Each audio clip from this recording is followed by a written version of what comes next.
বন্ধুরা, অবশেষে সমস্ত প্রতীক্ষার অবসান ঘটল এবং জানা গেল এসএসসি পরীক্ষার রেজাল্ট 2024 প্রকাশের তারিখ। সেই সাথে অবসান ঘটল সমস্ত গুজবের। শুক্রবারই খবরটি জানা গেছে শিক্ষা মন্ত্রণালয় থেকে। শিক্ষা মন্ত্রণালয় জানায় 12ই মে ফল প্রকাশের জন্য প্রধানমন্ত্রীর কার্যালয় থেকে বৃহস্পতিবার একটি চিঠি এসেছে। এর আগে আগামী 9 থেকে 11 মের মধ্যে এসএসসি ও সমমানের পরীক্ষার ফল প্রকাশের জন্য প্রস্তাব করে আন্তঃশিক্ষা বোর্ড। আন্তঃশিক্ষা বোর্ড সমন্বয় সাব কমিটির সভাপতি ও ঢাকা শিক্ষা বোর্ডের চেয়ারম্যান প্রফেসর তপন কুমার সরকার জানান, তিনি মৌখিকভাবে শুনেছেন যে 12ই মে ফল প্রকাশের জন্য সময় দেওয়া হয়েছে। কাজেই বন্ধুরা, বুঝতেই পারছো খবরটি সম্পূর্ণ অথেন্টিক, মিস হওয়ার কোনো সম্ভাবনা নেই।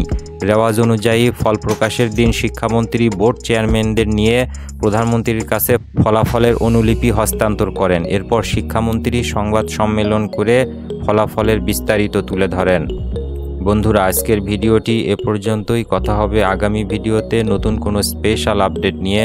যারা এখনও চ্যানেলটি সাবস্ক্রাইব করেনি তারা সাবস্ক্রাইব করে নোটিফিকেশন অন করে রাখো।